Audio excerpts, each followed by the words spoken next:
কোরবানির ঈদকে সামনে রেখে টুংটাং শব্দে মুখরিত কামার শিল্পীরা।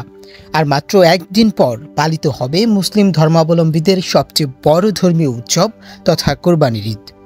ঈদকে সামনে রেখে এখন ব্যস্ত সময় পার করছেন পটুয়াখালীর বিভিন্ন হাটবাজারের কামার শিল্পীরা। সময় যতই যাচ্ছে ততই কামার শিল্পীদের ব্যস্ততা বাড়ছে। কোরবানির ঈদে গরু, ছাগল, মহিষ, উট কোরবানির পশু হিসেবে জবাই করা হয়। ঈদের দিন সকাল থেকে মধ্যরাত পর্যন্ত কোরবানির পশু জবাই চলে। এসব পশুর গোশত কাটতে দা, বটি, ছুরি, ধামা, চাপাতি ইত্যাদি ধাতব হাতিয়ার অপরিহার্য।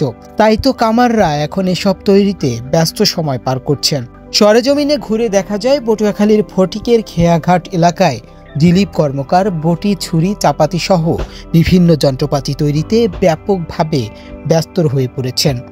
কয়লার চুলায় দগদগে আগুনে গরম লোহার পিটাপিটিতে টুংটাং শব্দে মুখরিত হয়ে উঠেছে এসব কামারের দোকান। দম ফেলারও যেন সময় নেই তাদের। নাওয়া খাওয়া ভুলে কাজ করছেন শিল্পীরা। কাক ডাকা ভোর থেকে গভীর রাত পর্যন্ত কাজ চলে তাদের। সারা বছর তেমন কাজ না থাকলেও কোরবানির মৌসুমে ঈদকে কেন্দ্র করে কয়েক গুণ ব্যস্ততা বেড়ে যায় কামারদের। কোরবানি উপলক্ষে এবছর পুরান কাজের সংখ্যাটা বেশি, নতুন মালটা একটু কম চলতেছে। এবং খুবই ভালো। আমি পুরান মাল ঘষা মাজা করতেছি। রিপেয়ারিং যে মালগুলো আনছে ওগুলো ঘষা মাজা করতেছি, পাইন দিতে আসছি ধার করার জন্য। একটা মাল হইলে চাপাটি 150 টাকা পাইন, আর দা হইলে 120 টাকা, তাই 100 টাকা করে রাখে। আর একটা চাপাটি পাইন দিতে 1 ঘন্টা সময় লাগে, মানে তৈরি না, এটা পাইন দেওয়া, মানে পুরানটা মেরামত করা। রাত্র 1টা পর্যন্ত খোলা থাকে। আজ তো 2টা-3টা পর্যন্ত থাকবে।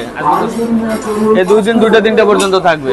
কাজের চাপও বেশি, কাজ ভালো করে বিদায় পটুয়াখালীর সব লোক এখানে আসে। আমরা সেই ইউনিয়ন থেকে আসছি। দিলীপ কর্মকার, আমি ফটিকের খেয়াঘাটের কর্মকার। সারা বছর কাজ থাকে না, ওই 1 সপ্তাহ 8-10 দিন আমার কাজ ভালোই আছে। এবং আমরা তারপরে মনে করেন বসে থাকবো, টুকটাক কাজ হয়, এই টুকটাক কাজ দিয়ে আমরা চলে যাই। এবং বছরে আমাদের এই একটা সিজন, এছাড়া সিজন আমরা পাই না। উপলক্ষে মনে করেন 4-5 দিন আমার ভালোই বেঁচে কিনে চলতে আছে। এর আগে খুব খারাপ ছিল এবং বর্তমানে নতুন মালের চাহিদাটা কম, পুরন মালের চাহিদাটা আছে ভালো।